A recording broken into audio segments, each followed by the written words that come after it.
عارضی طور پر یہ ایسی باتیں کرنا دلوں کو اطمینان دلانے والی بات تو ہے، لیکن مستقل روش کی ضرورت ہے۔ ملک کمزور ہوا ہے، 70 سال پہلے ہم طاقتور تھے، 70 سال کے بعد اب ہم کمزور ہیں۔ کشمیر پر جو ہم نے رویہ دکھایا، کسی زمانے میں واجپئی جی بس میں پاکستان آ کر اترتا ہے، پاکستان کی معیشت مضبوط تھی، وہ پاکستان سے تجارت کرنا چاہتا تھا، اس کے لیے ایک بہتر ماحول پیدا کرنا چاہتا تھا، وہ مینار پاکستان پہ کھڑا ہوا اور پاکستان کو ایک حقیقت تسلیم کیا، وہ کشمیر میں بات کرنا چاہتا تھا۔ سرکاری سطح پر اور ریاستی سطح پر تو باتیں ہوتی ہی ہیں، مجھے ذاتی طور پر انہوں نے کہا تھا دلی میں کہ میرے پاس 1 سال ہے، اپنی حکومت سے کہہ دو کہ میرے 1 سال کا فائدہ اٹھا لیں، مسئلہ کشمیر کے حل کے لیے میں تیار ہوں۔ اس وقت ان کا رویہ یہ کیوں تھا، اور آج ان کا یہ رویہ کیوں ہے کہ وہ میرا ٹیلی فون اٹھانے کے لیے بھی تیار نہیں۔ کشمیر پر قبضہ کر لیا ہے، ہندوستان کے آئین کے آرٹیکل 370 کے تحت اس کا اسپیشل سٹیٹس ختم کر دیا گیا ہے، اور ہم جنگ لڑنے کی صلاحیت شاید نہیں رکھتے۔ کیا کمزوریاں ہیں ہمارے پاس؟ ملک کو ہم نے کیوں اتنا نیچے لے گئے کہ ہم معاشی لحاظ سے اتنے کمزور کہ ہم اپنے سرزمین کے دفاع کے لیے پریشان ہیں، ہم اس کے اخراجات کے متحمل نہیں ہیں۔ اب اس کا الزام ہم فوج پہ دیں؟ فوج بھی تو ہمارا ادارہ ہے، فوج بھی تو اس ملک کا ادارہ ہے جس ملک کا میں شہری ہوں۔ اگر مجھے ملک میں سیاسی استحکام چاہیے، اگر مجھے اس ملک کے اندر معاشی استحکام چاہیے، تو مجھے اس ملک کے اندر دفاعی استحکام بھی چاہیے، یہ بھی میری ضرورت ہے۔ میں کبھی بھی فوج کو اس معاملے میں اپنا فریق تصور نہیں کرتا، اور نہیں ایسے حالات پیدا ہونے چاہیے جہاں کوئی سیاستدان فوج کو اپنے مد مقابل تصور کرے۔ ادارہ ہے، اس کی اپنی ذمہ داری ہے، ان کے اپنا دائرہ کار ہے، اور اس حوالے سے اپنی ان کی پیشہ ورانہ ذمہ داریوں تک اگر وہ محدود رہتے ہیں، ہم سلوٹ کریں گے ان کو، لیکن مستقل پالیسی کے تحت ہمارے رویوں میں تبدیلی آنی چاہیے، ہمارے اداروں کے رویوں میں تبدیلی آنی چاہیے، اور ایسی تبدیلی کہ جس کو آئین کا عکاس کہا جا سکے۔ اگر آئین کا پرتاؤ نہیں ہے میری پالیسیاں، تو پھر تو طاقت ہی کی علامت ہے۔ میں نیوٹرل رہوں گا، میں نیوٹرل نہیں رہوں گا، یعنی طاقتور یہی کہتا ہے نا کہ میری مرضی ہے میں مداخلت کرتا ہوں، اور میری مرضی ہے میں مداخلت نہیں کرتا۔ تو اس اعتبار سے بہرحال یہ 3 چیزیں وہ ہیں جو بین الاقوامی دنیا میں آج ہمیں اس کے ذریعے کنٹرول کیا جا رہا ہے۔ اگر ہم چین کو اپنا دوست سمجھتے ہیں، گہرا دوست سمجھتے ہیں، اور 70 سال تک ہم نے چین کی دوستی کو ہمالیہ سے بلند کہا، بحر الکاہل سے گہرا کہا، شہد سے میٹھا کہا، لوہے سے مضبوط کہا، 70 سال کے بعد جب وہ دوستی ایک معاشی دوستی میں تبدیل ہوئی، اور اس نے پاکستان کے اندر سرمایہ کاری کا فیصلہ کیا، اور اس کے تمام مراحل مجھے معلوم ہے کہ جب 1995 میں خارجہ امور کمیٹی کی چیئرمین کی حیثیت سے میری کمیٹی کو دعوت دی گئی، اور ہم پوری کمیٹی وہاں گئے، اور انہوں نے ہمیں سوویت یونین کے کمیونسٹ سسٹم کے شکست کے بعد ایک نئے ویژن کے ساتھ ایک نئے اقتصادی نظام ہمارے سامنے پیش کیا، اور دنیا کو تجارت کے راستے سے انگیج کرنے کا فلسفہ بتایا۔ تو ہم نے ان کو تجویز دی تھی کہ پاکستان آپ کا معتمد دوست ہے، اور شاہراہ ریشم کو ہم دوبارہ تجارت کے لیے فعال کر سکتے ہیں، جس کو انہوں نے تسلیم کیا تھا۔ لیکن ہم نے 2014 میں اس کے سربراہ کے پاکستان دورے کا راستہ روکا۔ دنیا کہتی ہے جب ہم امریکہ یا مغربی دنیا ہم سے ناراض ہو جائے تو کہتے ہیں پاکستان تنہا ہو گیا، تو ہم یہ کہتے ہیں پاکستان تنہا ہو گیا، لیکن میرے نزدیک پاکستان اس وقت تنہا ہوتا ہے جب وہ ریجن میں تنہا ہو جائے۔ افغانستان کے جہاد سے ہم 1979 سے وابستہ ہیں، لیکن اس کے باوجود ہم اسے قابل اعتماد دوست نہیں بنا سکے۔ انڈیا جو چائنا کو کاؤنٹر کر رہا ہے وہ ہمارا مستقل دشمن۔ ایران کے ساتھ ہمارے تعلقات میں پڑوسی ہونے کے باوجود گرم جوشی نہیں ہے۔ اس ساری صورتحال میں ہمیں اپنی خارجہ پالیسی پہ نظر ڈالنی ہوگی، اور خارجہ پالیسی جامد چیز نہیں ہے، وہ ہمیشہ اپنے ہی مفادات کی گرد گھومتی ہے۔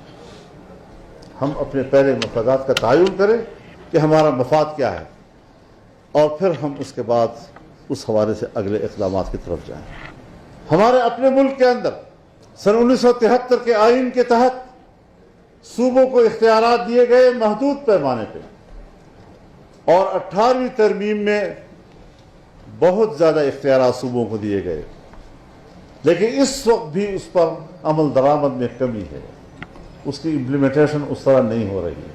جمعیت علماء اسلام اپنے منشور کے حوالے سے، نظریاتی حوالے سے واضح ہے اس حوالے سے کہ ہر صوبہ اپنے وسائل کا خود مالک ہو، ہر صوبے کے عوام، ہر صوبے کا بچہ اپنے وسائل کا خود مالک ہو، اور اس پر کوئی دوسرا طاقت، کوئی دوسرا صوبہ اس پر قبضہ نہ کر سکے۔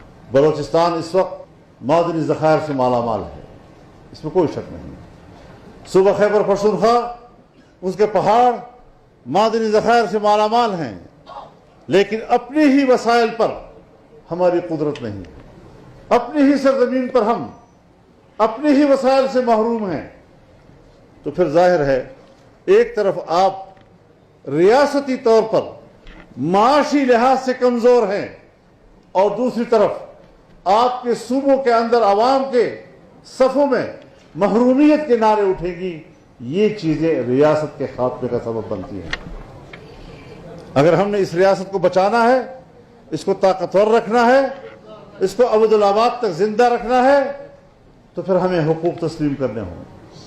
صوبوں کا حق تسلیم کرنا ہوگا، بلوچستان کا حق تسلیم کرنا ہوگا، چھوٹے صوبوں کا حق تسلیم کرنا ہوگا، اور اس پر کسی قسم کی کسی ادارے کی بالادستی جو ہے وہ قابل قبول نہیں ہوگی۔ اور اس میں آج سب سے بڑی رکاوٹ ہمارا داخلی امن و امان کا مسئلہ ہے۔ داخلی امن و امان میں بھی سب سے بڑا محرک معاشی بدحالی ہوا کرتی ہے۔ ہم معاشی خوشحالی کی طرف جائیں، لوگوں کی محرومیت کو دور کریں، انہیں روزگار دیں، اور ریاست کو اپنے پاؤں پر کھڑا کریں۔ لیکن میرے انتہائی فاضل دانشور ساتھیوں، میں جس ماحول سے آپ کے پاس آیا ہوں، وہاں کی ہمارے مشاہدات یہ ہیں کہ پاکستان کی معیشت زمین بوس بھی ہو چکی ہے، دلدل میں چلی گئی ہے، اور دلدل میں پھنسا ہوا آدمی جب نکلنے کی کوشش کرتا ہے تو اور دھستا چلا جاتا ہے۔ کچھ ایسی ہی صورتحال سے ہم سب دوچار ہیں۔ ایک قومی جذبے کے ساتھ ہمیں ان حالات سے نکلنا ہے۔ ہمیں پاکستان کو اپنے پاؤں پہ کھڑا کرنا ہے، ہمیں پاکستان کو طاقتور بنانا ہے، اور اس حوالے سے ایک جامع پالیسیاں، گہری اعتماد اور وفاداری کے ساتھ ہمیں تشکیل دینی ہوگی۔ ہمیں نہ تحفظ دینے میں تحفظ نہیں دے سکا، ہمیں انصاف نہیں دے سکا، ہمیں جمہوریت کو بچا نہیں سکا، تو ایسے آئین کے لیے کیا ایک نیا عمرانی معاہدے کی ضرورت نہیں ہے کہ ایک نیا آئین ساز اسمبلی تشکیل دیا جائے، تاکہ صوبے 18ویں ترمیم کے بعد بھی اسلام آباد میں کچھول لیے بنتے، ان کو ان کی کچھول میں ایک جگہ تک نہیں ملتا۔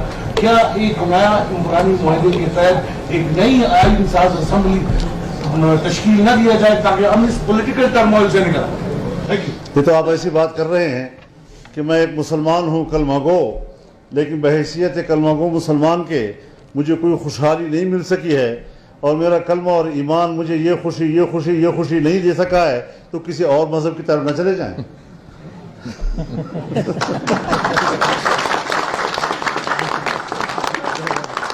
میں ایک بات بڑی وضاحت کے ساتھ کہہ دینا چاہتا ہوں، ایک ملک کے حالات کو دیکھیں، گراؤنڈ کو دیکھیں، صورتحال کو دیکھیں۔ کیا ایک آئین کے جانے کے بعد ہم من حیث القوم، ہمارے جو گراؤنڈ کے حالات ہیں، ہم ایک نیا متفقہ آئین حاصل کرنے کی پوزیشن میں ہیں؟